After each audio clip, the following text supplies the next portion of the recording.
Taste the Daily. நிச்சயமாக அருண்குமார், திருப்பத்தூர் மாவட்டம் வாணியம்பாடி அரசு மேல்நிலைப் பள்ளி நுழைவாயில் மற்றும் பள்ளி வளாகத்தில் தேங்கியுள்ள மழைநீரை அப்புறப்படுத்தாத துறை சார்ந்த அதிகாரிகள் மற்றும் நகராட்சி நிர்வாகத்தை கண்டித்து பெற்றோர் பள்ளி மாணவர்களுடன் சேர்ந்து பள்ளி கேட்டு பூட்டு போட்டு போராட்டத்தில் ஈடுபட்டு வருகின்றனர்.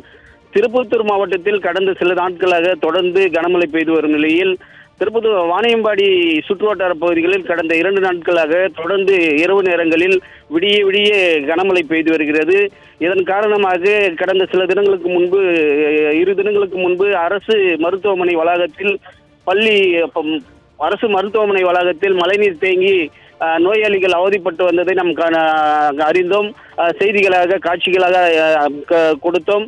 இந்த நிலையில் அரசு பள்ளி மேல்நிலைப் பள்ளி வளாகத்தில் அந்த பள்ளியில் 1200க்கும் மேற்பட்ட மாணவர்கள் படித்து வரும் நிலையில் நேற்று நள்ளிரவு பெய்த கனமழையால் பள்ளி வளாகம் மற்றும் நுழைவாயில் முன்பு மழைநீர் தேங்கியுள்ளதால் பள்ளி மாணவர்கள் அந்த மழைநீரில் நடந்து செல்லக்கூடிய அவலநிலைக்கு தள்ளப்பட்டதால் அதனை அறிந்த பெற்றோர்கள் மாணவர்களை பள்ளிக்கு அனுப்பாமல் கேட்டை பூட்டி போராட்டத்தில் ஈடுபட்டு வருகின்றனர். தொடர்ந்து 1 மணி நேரத்துக்கு மேலாக போராட்டத்தில் ஈடுபட்டவர்களை காவல்துறையினர் மற்றும் அப்பகுதியை சேர்ந்த திமுக கவுன்சிலர்கள் நடவடிக்கை எடுப்பதாக உறுதியளித்தும் பெற்றோர் இதனால் வரை அதை கண்டுகொள்ளாத இந்த அதிகாரிகளை கண்டித்து அப்புறப்படுத்த வேண்டும். துறை சார்ந்த அதிகாரிகள் அதுக்கான நடவடிக்கையை தொடர்ந்து நாங்கள் கோரிக்கை வைத்தோம். எந்தவித நடவடிக்கையும் எடுப்பதில்லை என கூறி வாக்குவாதத்தில் ஈடுபட்டு வரும் காட்சிகளை நாம் பார்த்து வருகிறோம்.